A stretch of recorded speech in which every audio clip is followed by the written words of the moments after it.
नमस्कार साथियों। एक बार फिर से स्वागत है यूकेपीडिया में। और आज हम लोग परमार राजवंश की अगली कड़ी को लेकर के आए हैं। लगातार मैं कोशिश कर रहा हूं कि आप लोगों के बीच डेली ही आप लोगों के बीच सम्मुख रह पाऊं, कम से कम एक वीडियो डेली की अपलोड हो पाए और आप लोग कुछ ना कुछ नया सीख पाएँ। तो हम थोड़ा सा पीछे की और चीज़ें रिकॉल करते हुए देखते हैं परमार राजवंश में हम लोगों ने क्या क्या पढ़ लिया था। परमार राजवंश को अगर आप लोगों ने शुरुआत से देखा हो वीडियोस, तो जिन्होंने नहीं देखा, जो पहली बार जुड़ रहे हैं, उनसे कहूँगा कि आप पीछे की वीडियो ज़रूर देखिएगा। मैं अपने आप को थोड़ा सा छोटे सिरे पे कन्वर्ट करके आगे जा रहा हूँ। परमार राजवंश का अध्ययन हम लोगों ने दरअसल देखिए 3 कालखंडों में किया है। प्रथम कालखंड 888 से 1490 बहुराजकता का काल, जो कि कनकपाल से अजयपाल तक का आता है। दूसरा कालखंड है आपका 1490 से 1804 तक का काल, जिसे श्रीनगर काल हम लोग कहते हैं। अजयपाल से लेकर के जब तक गोरखों का आक्रमण नहीं हो गया, आधिपत्य नहीं हो गया, तब तक ये दूसरा कालखंड आता है। और तीसरा कालखंड 1815 से लेकर 1949 तक, जो टिहरी रियासत का दौर है। और इसी दौर को कल हम लोगों ने शुरुआत किया था। कल हम लोगों ने इसी दौर को पढ़ना शुरू किया था और पढ़ा था। खुरबुड़ा का युद्ध पढ़ लिया था। सुदर्शन शाह के समय में क्या क्या चीज़ें हुई थी, वो सारी चीज़ें पढ़ ली थी। सुदर्शन शाह के बाद हम लोगों ने थोड़ा सा परिचय लिया था। सुदर्शन शाह के समय जो चीज़ें हुई थी वो पढ़ने के बाद हम लोगों ने थोड़ा परिचय लिया था। शेर शाह या शेर सिंह और रानी खनेटी का जो षड्यंत्र हुआ था, वहाँ तक हम लोगों ने इस चीज़ को पढ़ लिया था।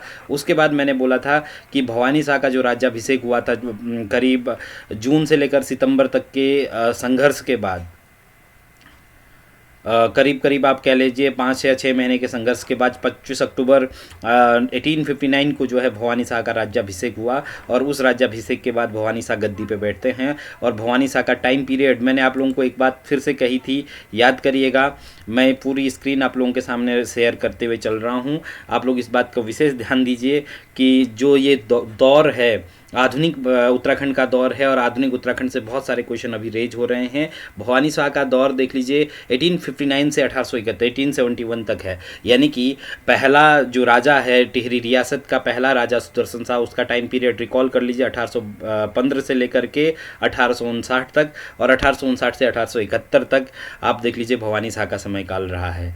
कुल मिला के 11 साल, ये कह लीजिए कि 11 या 12 साल का शासनकाल जो है भवानी शाह का रहा है। और चूंकि जो भवानी शाह है, राजमाता खड़ेती, भाइयों और जनता का समर्थन न होने के बावजूद भी रेमजे के सहयोग से, जो कि उस समय पॉलिटिकल एजेंट, राजनीतिक सलाहकार था, रेमजे के समर्थन से जो है टिहरी का शासक बन गया था। 1832 में इसके पिताजी सुदर्शन शाह के द्वारा जो है इसे राजा उत्तराधिकारी घोषित किया जाना इसके लिए बहुत बड़ी एक तरीके से जीत का कारण बना था।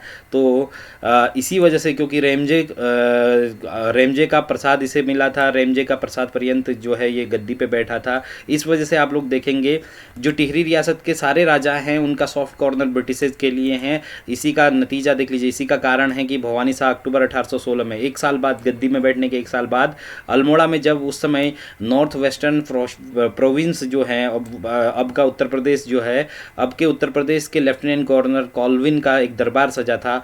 यानी कि जैसे अभी होते हैं, आप लोग समझिए बेसिक सी चीज़ क्या होती है। अभी मान लीजिए छुटभैया नेता होते हैं अभी तो, क्योंकि नेताओं का दौर चल रहा है, चुनाव का दौर चल रहा है, तो आप लोग देखते होंगे छुटभैया नेता कब कलेक्ट हो जाते हैं एक जगह पे, जब कोई बड़ा नेता आ रहा होता है, प्रदेश अध्यक्ष, जिला अध्यक्ष टाइप, जो जब प्रदेश अध्यक्ष, राष्ट्रीय अध्यक्ष टाइप के लोग आते हैं तो जो क्षेत्रीय लोग हैं वो एकत्रित होने लग जाते हैं। यही स्थिति उस समय टिहरी के राजा की भी, इस भवानी शाह की भी रही। यानी कि जब लेफ्टिनेंट गवर्नर कॉल्विन का दरबार लगा, वो अल्मोड़ा उनका आगमन हुआ, तो भवानी शाह भी पहुंच गए वहां अपनी अटेंडेंस लगाने। और 1860 में ही इन्होंने देखिए क्या क्या काम किए हैं। इनके कामों पर फोकस करते हुए मैं चलूँगा। 1860 में ही इन्होंने सबसे पहले जो विल्सन है, जिसे पहाड़ी Wilson, the king of Harsil कहा जाता है, उसे जो है 1860 में वनों का ठेका दिया। इसके समय में सबसे महत्वपूर्ण चीज़ 1861 में रेमजे ने जो है 12 आना बीसी भूमि व्यवस्था करी थी।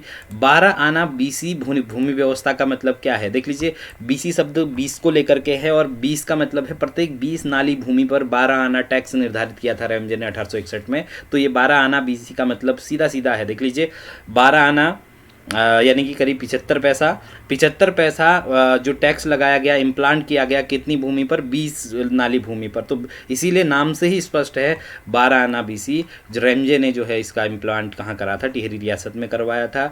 1862 में इसके समय में देवप्रयाग में संस्कृत पाठशाला का निर्माण हुआ। ये भी महत्वपूर्ण चीज़ें हैं, याद रखिएगा। 1862 में संस्कृत पाठशाला देवप्रयाग का निर्माण भी भवानी शाह के समय हुआ। दिसंबर 1871 में भवानी शाह का निधन हो गया। भवानी शाह के समय जो घटनाएं घटित हुई थी, क्या क्या महत्वपूर्ण घटनाएं थी, वो आप लोग देख लीजिए। सबसे पहला काम, जौनपुर में विद्रोह। अब देखिए, आप पीछे कल हम पूरी कहानी पढ़ चुके थे। शेर सिंह या शेर शाह जो खड़ेटी के राजमाता खड़ेटी के नेतृत्व में जिसने जो है ये पूरा का पूरा विद्रोह का काम किया था, तो जौनपुर की जनता बहुत हद तक शेर सिंह के पक्ष में थी। अब शेर सिंह के पक्ष में होने के बावजूद भी, शेर सिंह या शेरशाह के पक्ष में होने के बावजूद भी, पॉलिटिकल एजेंट रेमजे ने जब इसे राजा घोषित कर दिया, तो राजा घोषित करने के बाद बहुत सारे क्षेत्रों पे जन विद्रोह शुरू हो गए। उन्हीं जन विद्रोह का नतीजा था जौनपुर में विद्रोह। जो शेर सिंह के समर्थक थे, वो राज कर्मचारी और कमीण सयाण जो भूमि व्यवस्थापक अधिकारी होते थे, इन लोगों ने जो है वो क्या कर दिया, वहाँ विद्रोह की शुरुआत कर दी भवानी शाह को राजा बनाए जाने के खिलाफ। और इस विरोध के दमन के लिए देखिए, भवानी शाह वापस किसके पास जा रहा है, ब्रिटिश सरकार के पास जा रहा है। ब्रिटिश सरकार से इसने इसकी मदद ली और इस विद्रोह का दमन जौनपुर में किया। उसके बाद देखिए, अठूर इलाके में भूव्यवस्था। ये बड़े घटनाक्रम केवल मैं लेके चल रहा हूँ। जौनपुर में विद्रोह किसके समय पे हुआ है, ये भवानी शाह के समय। दूसरा देख लीजिए, अठूर में भूव्यवस्था। ये बहुत विवादित पॉइंट है। विवादित इसलिए रहा है, कारण आप लोग इसे पढ़ेंगे तो समझ जाएंगे। देखिए, हुआ क्या था, सकलाना क्षेत्र के अंतर्गत अठूर इलाके में तिहाड़ नामक कर व्यवस्था के विरुद्ध किसानों का आंदोलन हुआ। इस आंदोलन का नेतृत्व जो किया था सुनार गांव के बद्री सिंह असवाल ने किया। इस विरोध के बाद इस क्षेत्र में 1861 में जो हेनरी रेमजे ने नई भू व्यवस्था करवाई थी 12 आना बीसी, उसका निर्धारण तब किया गया। देखिए, यहाँ पर मैंने 12 आना व्यवस्था को अच्छे से इलाबरेट किया हुआ है। 20 नाली भूमि पर 12 आना कर। 12 आना का मतलब देखिए, 8 आना मतलब होता है 4 आना 25 पैसा हो गया, 8 आना मतलब 50 पैसा और 12 आना मतलब 75 पैसा। 16 आना मतलब 1 रुपया समझ लीजिए। समझ क्या लीजिए, एग्जैक्ट आंकड़ा वही है। तो इसलिए याद रखिएगा, जो तिहाड़ नामक जो टैक्स लिया गया था, टैक्स के खिलाफ जब बद्री सिंह असवाल नामक व्यक्ति ने सकलाना क्षेत्र में, अठूर के सकलाना क्षेत्र में जो है ये आंदोलन शुरू किया था, तो इस आंदोलन के परिणाम स्वरूप 1861 में हेनरी रेमजे ने 12 आना बीसी भू व्यवस्था की थी, जो ऊपर आप लोग पढ़ चुके हैं। तीसरी घटना देख लीजिए, रवाई में विद्रोह। बलभद्र बिष्ट और नंदराम के नेतृत्व में रवाई में विद्रोह हुआ। इसका दमन, ये रवाई में विद्रोह जो हुआ था, ये विद्रोह भी बेसिकली इसके राजा बनाए जाने के खिलाफ हुआ विद्रोह में से एक है। और इसका दमन अगर आप लोग देख पा रहे होंगे तो भवानी शाह ने स्वयं किया था। इसमें ब्रिटिश सरकार की इन्होंने मदद नहीं ली। नेक्स्ट देखिए, इसके समय एक बड़ा घटनाक्रम और था कि गंगा जल विक्रय का ठेका। अभी आप लोग देखिए, गंगा जल के विक्रय को लेकर के विभिन्न प्रकार के क्रियाकलाप होते हैं। हरिद्वार में आप जाते हैं तो गंगा जल तो नहीं बेचा जाता, पर गंगा जल बेचने के लिए आप लोगों के जो कैन वगैरह होते हैं उनकी बिक्री होती है। बीच में सरकार ने कुछ ऐसी फैसिलिटीज़ भी लगाई थी कि गंगा जल को जो है डायरेक्ट गंगोत्री से सप्लाई किया जाए या हरिद्वार से सप्लाई देश के विभिन्न हिस्सों में किया जाए। तो इसी चीज़ को देखते हुए देख लीजिए, भवानी शाह ने भी अपने समय गंगा जल विक्रय का ठेका देना शुरू कर दिया था। और गंगोत्री से जल ला करके मैदानी इलाकों में पहुंचाने का ठेका जो दिए जाने की प्रथा थी या बेचे जाने की प्रथा जो है, भवानी शाह के समय ही शुरू हुई। इसने रमोली में कंडियाल गांव के धर्मू और घुंगरू को इस काम का ठेका दिया। ये नाम महत्वपूर्ण नहीं है, बेशक आप लोग ये जरूर रखिए कि कंडियाल गांव के कुछ लोगों को जो है विशेष तौर पर धर्मू और घुंगरू इनका नाम है। नाम महत्वपूर्ण नहीं है, बट ये महत्वपूर्ण पॉइंट है कि गंगा जल के विक्रय का ठेका किस राजा ने दिया था, तो भवानी शाह ने दिया था। ठीक है, बहुत ज़्यादा महत्वपूर्ण घटनाक्रम भवानी शाह के समय पे नहीं है। इसके बाद इसका पुत्र राजा बनता है जो 20 साल की आयु में गद्दी में बैठा, उसका नाम है प्रताप शाह। याद रखिएगा, टाइम पीरियड फिर दोहरा रहा हूँ। पहले राजा का टाइम पीरियड है 1815 से 1859। दूसरे राजा का टाइम पीरियड भवानी शाह का है 1859 से 1871। ये तीसरे राजा हैं 1871 से 1886। बहुत कम समय इनका भी शासन रहा है। इसने 20 वर्ष की आयु में जो है गद्दी संभाली थी और अपने शासनकाल में अगर आप लोग देखेंगे तो बहुत सारे नए सुधारों का सूत्रपात इन्होंने किया है। उन नए सुधारों में क्या क्या चीज़ें हैं वो नीचे अभी हम लोग पढ़ रहे हैं। देखिए, सबसे पहले वर्ष 1873 में इसने एक नई भू व्यवस्था करवाई है, जिस भू व्यवस्था को नज़रअंदाजी या ज्यूला पेमाइस के आधार पर करवाई गई भू व्यवस्था कहते हैं। नज़रअंदाजी का अभिप्राय क्या है? आप नज़रअंदाजा एक अंदाज़ा लगा रहे हैं देख करके कि इस अंदाजे से जो है इसमें टैक्स निर्धारित किया जाता है। हालांकि इसमें भी खामियां थी, उसके बावजूद भी इस भू व्यवस्था को इन्होंने इम्प्लांट करवाया है।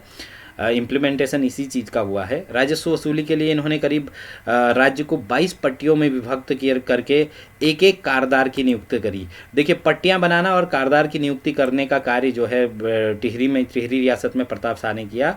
ये उसी के सदृश हैं जैसे कि क्या हुआ था। अगर आप लोग गौर करें तो आप पाएंगे कि ब्रिटिशर्स ने जैसे पटवारी व्यवस्था शुरू करी थी, वही व्यवस्था का स्वरूप आप लोग यहाँ देख रहे हैं कि इसने 22 पट्टियों में पूरे राज्य को विभक्त किया और वहाँ एक एक कारदार नियुक्त करा। और ये जो कारदार थे कि मात्र 1 साल के लिए नियुक्त होते थे। हालांकि ये बाद में धीरे धीरे ये स्थिति ऐसी आ गई कि इनको life time, even life time नहीं कहें बल्कि इनको एक ये समझ लीजिए कि पीढ़ी दर पीढ़ी की स्थितियों में भी लेकर के आना पड़ा था। हालांकि इसके बाद तो बहुत ज़्यादा समय नहीं है। 1886 की बात हम अगर इसको देख रहे हैं, इस राजा का समय काल 86 तक देख रहे हैं, तो उसके जस्ट बाद आप लोग देखेंगे कि 1949 में 47 में देश आज़ाद हो गया, 49 में जो है ये भारत संघ में शामिल हो गया। तो बहुत ज़्यादा इसमें हालांकि मौका नहीं मिला पीढ़ी दर पीढ़ी आगे करने का। फिर देखिए 1883 में इसने राजधानी में, ये कई बार पूछा गया सवाल है, महत्वपूर्ण है। 1883 में इसने अपने राजधानी में अंग्रेजी स्कूल की शुरुआत करी थी। ये क्वेश्चन ऐसे पूछा जाता है, टिहरी राज्य में अंग्रेजी माध्यम से शिक्षा की शुरुआत किसने की? तो प्रताप शाह ने की थी। 1883 में सबसे पहला इंग्लिश मीडियम का स्कूल या ये कह लीजिए अंग्रेजी माध्यम का स्कूल जो है इन्होंने टिहरी में शुरू किया था, जिसे बाद में कीर्ति शाह ने प्रताप हाई स्कूल नाम दे करके इसका उच्चीकरण किया था। याद रखिएगा, ये दोनों ही पॉइंट महत्वपूर्ण है। प्रताप हाई स्कूल कीर्ति शाह और पहला अंग्रेजी का स्कूल जो है वो प्रताप शाह। और इसने देख लीजिए शांति व्यवस्था के लिए रवाई, टकनौर, चिल्ला और देवप्रयाग में, ये भी महत्वपूर्ण पॉइंट है, 4 थानों की स्थापना की। थाना शब्द लिखा हुआ, ये वर्तमान थानों के सादृशी है, एक तरीके से कोतवाली समझ लीजिए। इसने 4 कोतवाली जो है बनाई और इन चारों में देख लीजिए रवाई, टकनौर, चिल्ला और देवप्रयाग की बात करें तो इन चारों थानों में एक एक थानेदार की नियुक्ति की और एक अलग से पुलिस विभाग का गठन। अगर आपका क्वेश्चन ये बनता है कि किस राजा ने टिहरी रियासत में पुलिस विभाग की स्थापना की, तो वो भी प्रताप शाह। देखिए, सुधारवादी कार्य इसीलिए कह रहे हैं क्योंकि इसने बहुत सारे सुधार करे। उन्हीं सुधारों में अगला नाम भी जुड़ता है। देख लीजिए, इसने महारानी गुलेरिया की सलाह पर राज्य में प्रचलित खेण और पाला, ये खेण और पाला और बिसा, ये क्या थे? देख लीजिए 3 कर हैं, खेण, पाला और बिसा। ये क्या है? देखिए, खेण मतलब बेकार, बिना मजदूरी दिए ही, बिना पैसे दिए ही मजदूरी कराना, काम कराना। पाला, जो सरकारी कर्मचारी होते थे उनको, वो कहीं दौरे पर जाते थे तो उनको वहाँ के लोगों के द्वारा क्या दिया जाता था? फ्री में दूध, दही, घी, जो अन्य सामग्री होती थी वो देना पड़ता था, उसे पाला कहते हैं। और तीसरा देखिए बिसा है, अन्न के रूप में भंडार में जो है सामान पहुँचाना। तो ये तीनों जो कुप्रथाएँ थी, इनको समाप्त करने का श्रेय भी किसको जाता है? प्रताप शाह को जाता है। महारानी गुलेरिया की सलाह पर इसने जो है इन कुप्रथाओं को समाप्त किया। अब सुधारवादी कार्यों में अगला देख लीजिए, इसने टिहरी में न्यायालय भवन का निर्माण किया, जिसे चीफ कोर्ट के तौर पर जाना जाता है। न्यायालय भवन यानी कि आधुनिक जो न्यायिक व्यवस्था है उसकी भी इन्होंने शुरुआत कर दी। 1877 में टिहरी के सामने के पर्वत शिखर पर प्रताप नगर नामक नगर की स्थापना की।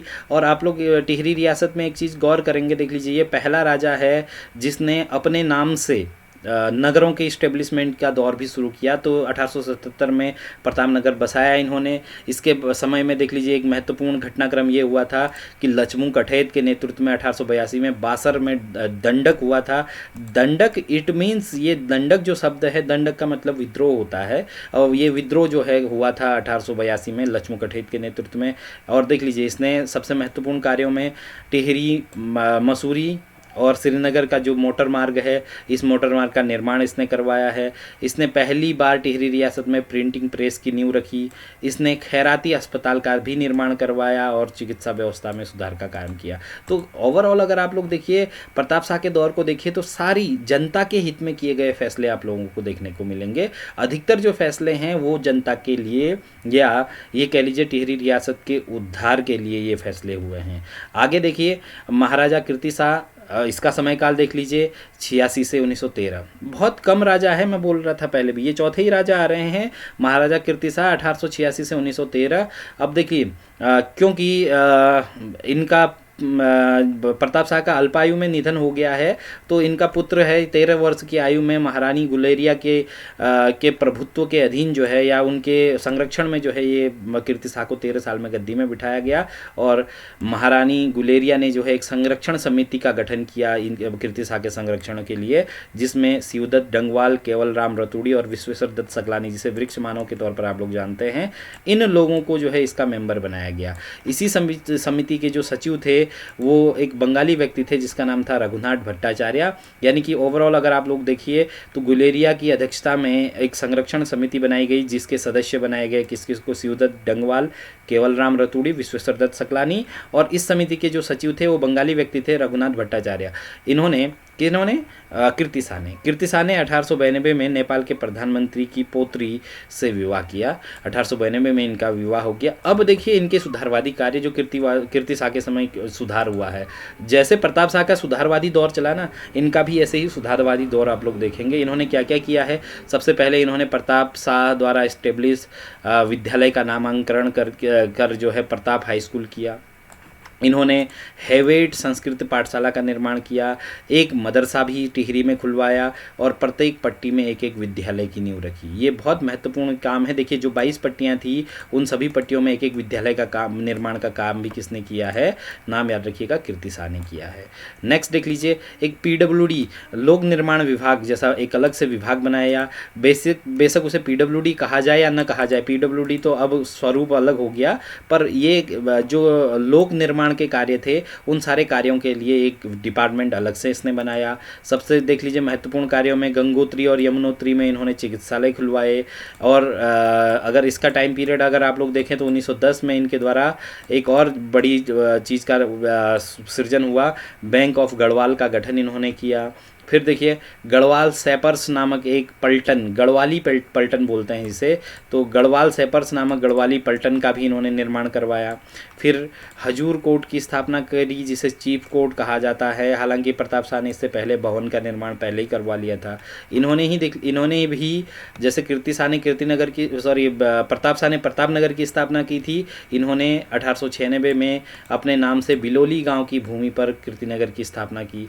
इन्होंने देख लीजिए क्योंकि ये अंग्रेज़ों के प्रति सॉफ्ट कॉर्नर रखते थे, दैट्स वाई इन्हें 1892 में night commander companion of India, commander star of India यानी कि CSI ब्रिटिश सरकार के द्वारा इतने सारे सम्मान इन्हें दिए गए और साथ में सर की उपाधि भी दी गई।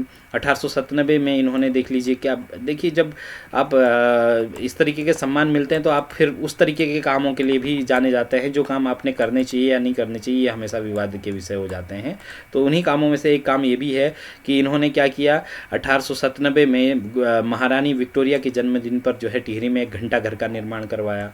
और सबसे महत्वपूर्ण मुझे जो लगता है कि इन्होंने जो सुधारवादी कार्यों की तरफ या धार्मिक पुनर्जागरण का जो काम किया है वो ये किया कि 1902 में जापान में जो सर्वधर्म सम्मेलन का आयोजन किया था। 1893 में इसी प्रकार के सर्वधर्म सम्मेलन में स्वामी विवेकानंद जी गए थे, याद रखिए, शिकागो।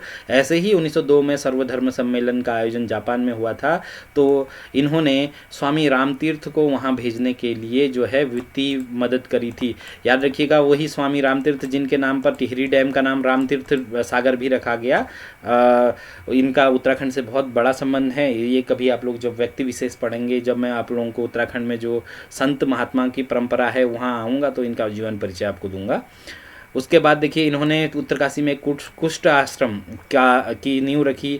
इनके प्रधानमंत्री हरिकृष्ण रतूड़ी को जो है इन्होंने गढ़वाल का इतिहास लिखने के लिए प्रोत्साहित किया, और केदारखंड जो है गढ़वाल का इतिहास जिसमें मिलता है हमें, केदारखंड की हस्तलिखित प्रति का प्रकाशन भी इन्होंने करवाया।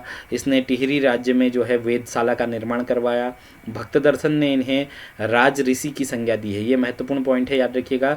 भक्त दर्शन ने किसे जो है राज ऋषि की संज्ञा दी है, राज ऋषि की संज्ञा से किसे विभूषित किया गया, तो याद रखिएगा ये कीर्ति शाह को ये सम्मान भक्त दर्शन ने दिया है। इसके समय रूप सिंह कंडारी के नेतृत्व में एक दंडक हुआ था।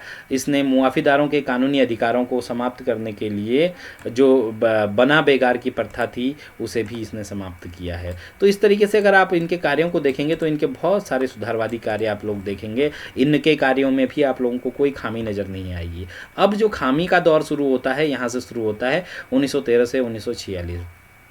अब आप लोग देखिए 5वें ही राजा में आप लोग आ रहे हैं और इतनी सारे परिवर्तन। 5वें के बाद एक छठा राजा, 6 ही राजा है जिनका टाइम पीरियड आप लोगों को याद रखना है। 1913 से 1946 नरेंद्र शाह का टाइम पीरियड है।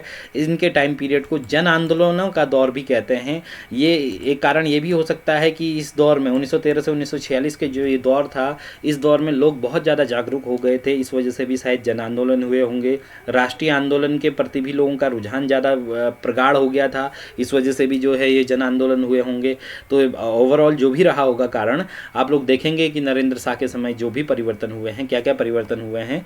मैं वीडियो ज़्यादा लंबी नहीं बनाना चाहता, आप लोग प्लीज़ वीडियो को शेयर करेंगे जिससे कि अधिक से अधिक लोग ये लाभ उठाने का उन्हें भी मौका मिले कि वो भी ये चीज़ें सीख सकें, जान सकें। आप लोग इसे अन्य लोगों तक भी पहुंचाने का कार्य करें ताकि मेरी मेहनत अधिक से अधिक लोगों तक पहुंच सके। अदरवाइज़ आप लोग अगर इसे लिमिटेड में रखेंगे तो फिर मेरी मेहनत का फिर वो फ़ायदा नहीं मिलेगा। इससे अच्छा तो फिर ऑफलाइन क्लासेज जैसी चल रही है वैसे ही चलाने में फ़ायदा है। खैर, आप लोगों की इच्छा है इस काम को करने का, सब्सक्राइब करना, शेयर करना, ये आप लोगों का मुद्दा है। मैं इसमें ज़्यादा बोलता नहीं, आगे बढ़ते हैं। नरेंद्र शाह के समय में देखिए ये भी 15 साल की आयु में जो है गद्दी पे बैठे। नेपाली रानी ने इनके लिए एक संरक्षण समिति बनाई और अध्यक्ष के रूप में स्वयं जो है कार्यभार संभाला। इस समिति के जो वरिष्ठ सदस्य थे नरेंद्र शाह के ही चाचा विचित्र शाह जो है इसके वरिष्ठ सदस्य के तौर पर रखे गए। और देखिए कुमाऊं कमिश्नर ने हस्तक्षेप किया 1916 तक, जो है हस्तक्षेप करने के बाद 1916 तक सेमियर को और 1916 से 1919 तक म्यूर को संरक्षण समिति का अध्यक्ष बनाया। हरिकृष्ण रतूड़ी को जो कीर्ति शाह ने काम सौंपा था, याद करिए, हरिकृष्ण रतूड़ी के द्वारा इन्हीं के समय नरेंद्र हिंदू लॉ को लागू करवाया गया। मेयो कॉलेज अजमेर में पढ़ते हुए इन्होंने कमलेंदुमती और इंदुमती नामक 2 बहनों से इन्होंने विवाह कर लिया था। तो ये इनका वो दौर है। और इसके समय जो विभिन्न कार्य घटित हुए, क्या क्या घटित हुए देख लीजिए। कुछ सुधारवादी कार्यों में सबसे महत्वपूर्ण आता है शैक्षणिक सुधार। शैक्षणिक सुधार की बात करें तो 1934 में राजा ने जो है बनारस हिंदू विश्वविद्यालय को 1 लाख रुपए की सहायता प्रदान की। मदन मोहन मालवीय महामना ने विश्वविद्यालय में sir Kirti Shah chair of industrial chemistry की स्थापना की थी। ये एक तरीके से डोनेशन है, एक तरीके से समझ लीजिए स्कॉलरशिप है, जिस स्कॉलरशिप को फाइनेंस करने का कार्य नरेंद्र शाह ने किया। अपने पिता की स्मृति में जो है BHU को, बनारस हिंदू विश्वविद्यालय को 1 लाख रुपए उस समय मदद करी थी इन्होंने, ताकि इनके पिताजी के नाम पर जो है ये स्कॉलरशिप व्यवस्था चल सके। और इसीलिए आप लोग देखेंगे ये जो नाम है sir Kirti Shah chair of industrial chemistry, इसकी नींव जो है महामना मदन मोहन मालवीय ने रखी थी, इन्हीं की फंडिंग के चलते। बनारस हिंदू विश्वविद्यालय ने इसी के चलते इन्हें 1937 में LLD की मानद उपाधि से भी सम्मानित किया। आजकल आप लोग देखते होंगे ना, बहुत बड़े बड़े लोगों को सम्मान मिलता है, कोई यूनिवर्सिटी ऐसे ही डॉक्टरेट की उपाधि दे देती है। ऐसे ही एक उपाधि है जो 1937 में इन्हें मिली BHU के द्वारा। 1923 में राजा ने टिहरी नगर में एक सार्वजनिक पुस्तकालय की स्थापना की। देखिए शैक्षणिक सुधारों में अच्छे काम तो इन्होंने करे ही हैं। टिहरी नगर में सार्वजनिक पुस्तकालय की नींव रखी। 1938 में टिहरी में काष्ठ कला विद्यालय का निर्माण करवाया। 1940 में प्रताप हाई स्कूल जो था उसे इंटर कॉलेज बना दिया। और अगस्त 1942 में टिहरी में कन्या पाठशाला की नींव इन्होंने रखी। हालांकि शिक्षा को लेकर के अन्य सुधार हम नीचे अलग से पढ़ेंगे, पर ये केवल नरेंद्र शाह के समय के शैक्षणिक सुधार हैं। ऐसे ही चिकित्सीय सुधार की बात करें तो देखिए टिहरी, देवप्रयाग, उत्तरकाशी में जो पूर्व में स्थापित चिकित्सालय थे उनमें नए उपकरण इत्यादि लगाने का इन्होंने काम किया। 1925 नरेंद्र नगर में हेली हॉस्पिटल की स्थापना इन्होंने की। थडियार जो क्षेत्र है, थडियार और पुरोला में इन्होंने डिस्पेंसरी बनाई। इस तरीके से बहुत सारे काम इन्होंने करे हैं। इसके अलावा अन्य कामों को थोड़ा सा देख लीजिए। इनके समय 1921 की जो है जनगणना हुई और राज्य की तरफ से इस जनगणना का जो दायित्व था वो उमादत्त डंगवाल जो डिप्टी कलेक्टर थे उनके द्वारा संभाली गई है। तो ये भी एक कार्य हैं जो इनके समय पे हुआ है, ये भी याद रखिएगा 1921 की जनगणना। और इन्होंने विशेष तौर पर अपने राज्य से उमादत्त डंगवाल जो डिप्टी कलेक्टर थे उनको जो है जनगणना की जिम्मेदारी सौंपी थी। घनानंद खंडूरी ने, देखिए इनके समय पे घनानंद खंडूरी जिन्हें मालदार कहते हैं गढ़वाल में, घनानंद खंडूरी ने जो है मसूरी में चंद्र वल्लभ स्मारक दातव्य चिकित्सालय का निर्माण करवाया। और कीर्ति शाह की स्मृति में जो है घनानंद खंडूरी के द्वारा ही इन्हीं के समय में क्या किया गया, आप लोग गौर से देखिएगा। ये उत्तरकाशी में कीर्ति संस्कृत पाठशाला और एक कन्या पाठशाला की निर्माण भी घनानंद खंडूरी ने करवाया। 1917-18 में गढ़वाल में भीषण अकाल पड़ा बोला जाता है। इस अकाल में देख लीजिए, इस अकाल के दौर में आर्य समाज ने गढ़वाल रिलीफ फंड नाम से चंदा इकट्ठा करके व्यवस्था करी।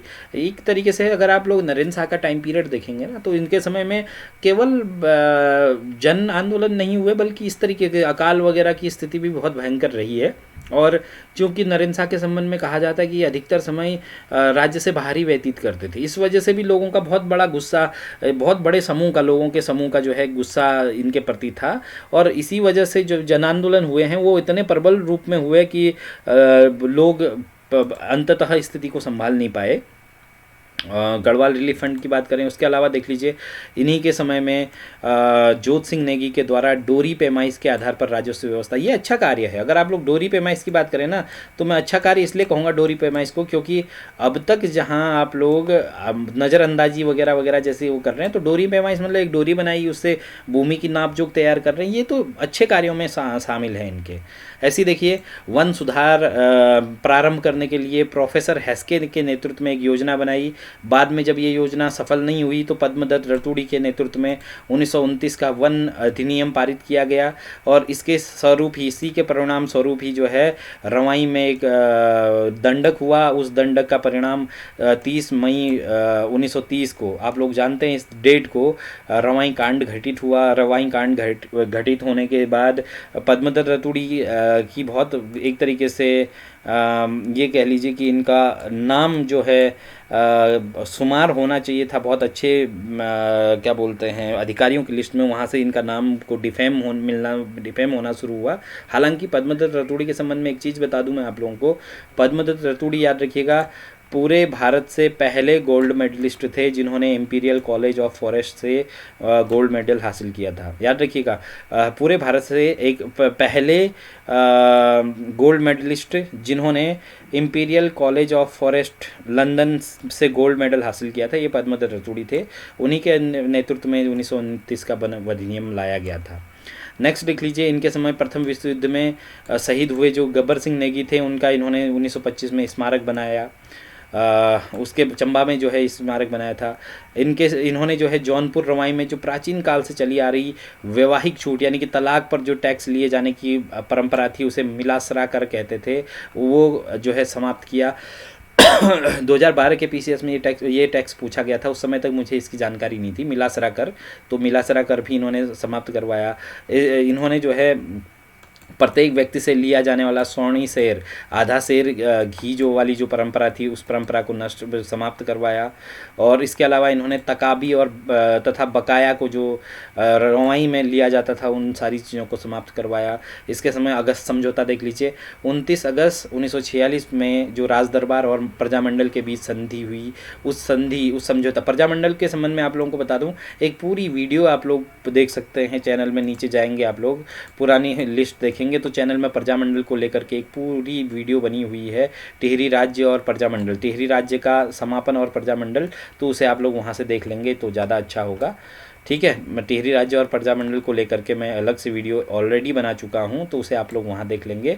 तो 29 अगस्त 1946 को इसी प्रजामंडल और राज दरबार के बीच जो समझौता हुआ कि प्रजामंडल जो है राज्य के कार्यों में बाधा नहीं डालेगा और जो आंदोलनकारियों को जिन्होंने राज्य ने गिरफ्तार किया था उन्हें जो है छोड़ दिया जाएगा कोई संबंध में। इसी को अगस्त प्रस्ताव कहा जाता है, अगस्त समझौता कहा जाता है टिहरी के इतिहास में या उत्तराखंड के इतिहास में।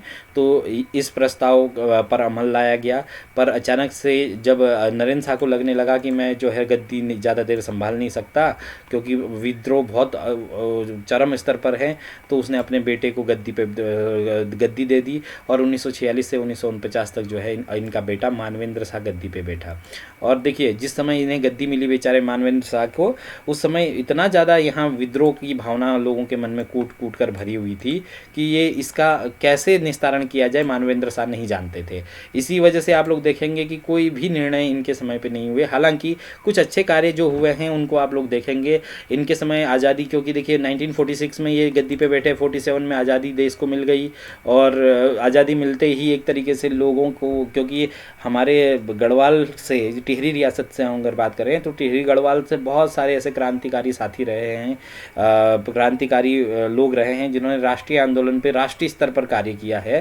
तो उनका भी कहीं ना कहीं इस यहाँ देखने को मिलेगा, वर्चस्व देखने को मिलेगा। इसलिए जो टिहरी रियासत में जो विद्रोह की भावना थी वो परम स्तर पर आ गई थी। उन्हीं आंदोलनकारियों में देखिए परिपूर्णानंद पैनुली का नाम था। परिपूर्णानंद पैनुली को जेल में डाल दिया गया था और जेल से ये भाग गए और ये रामेश्वर शर्मा के नाम से नकली नाम बना करके जो है दिल्ली पहुंच गए। और इनके समय, मानवेंद्र शाह के समय क्या क्या घटनाक्रम घटित हुआ वो देख लीजिए। सबसे पहले इनके समय जो घटित हुआ, इनके समय हुआ सकलाना में जो कृषक आंदोलन हुआ 1946 में। डांग चौरा में दादा दौलत राम सकलानी और नागेंद्र सकलानी के नेतृत्व में जो है एक कृषक आंदोलन घटित हुआ। इसका भी बड़ा असर पड़ा खैर राष्ट्रीय आंदोलन में, या टिहरी राज्य को भारत संघ में मिलने के लिए ये भी एक बहुत बड़ा कारण रहा है। अप्रैल 1947 में इन्होंने शांति और रक्षा अधिनियम पारित करवाया। सकलाना, बडियारगढ़ और कीर्तिनगर में आज़ाद पंचायतों का गठन किया गया लोगों के द्वारा इसी के समय। 11 जनवरी 48 को जो है कीर्तिनगर न्यायालय में आज़ाद पंचायत के कार्यकर्ता इकट्ठा हुए। उसी ऑफिस में जो सब डिविजनल ऑफिसर और पुलिस सुपरिटेंडेंट थे, उनके साथ कार्यकर्ताओं ने, जो आज़ाद पंचायत के कार्यकर्ता थे, उनकी झड़प हुई। इस झड़प में नागेंद्र सकलानी और मोलू सिंह भरदारी का जो है कि गोली मार करके हत्या कर दी गई पुलिस के द्वारा। तो सब डिविजनल ऑफिसर जो थे उन पर ये आरोप लगा कि उन्होंने गोली चलवा करके जो है इनकी हत्या कर दी। तो जनता ने इनको शवों को लेकर के कहाँ रहा, कीर्तिनगर से ये टिहरी को चले गए। और कीर्तिनगर से टिहरी जाने के घटनाक्रम इतना ज़्यादा प्रबल रहा कि इसी के चलते जो है टिहरी रियासत का एक तरीके से ये जो घटना थी, ये टिहरी रियासत के पर अंतिम कील, या टिहरी रियासत की कब्र पर अंतिम कील इसे आप लोग कह सकते हैं। कब्र शब्द तो यूज इसलिए नहीं करना चाहिए, हाँ कब्र यूज किया जा सकता है, इस सेंस में यूज किया जा सकता है क्योंकि इस घटना के बाद टिहरी रियासत का वर्चस्व पूरी तरीके से खत्म हो गया था। फिर देखिए टिहरी में आज़ाद पंचायत, वीरेंद्र दत्त सकलानी के नेतृत्व में जो है टिहरी में आज़ाद पंचायत का गठन किया गया।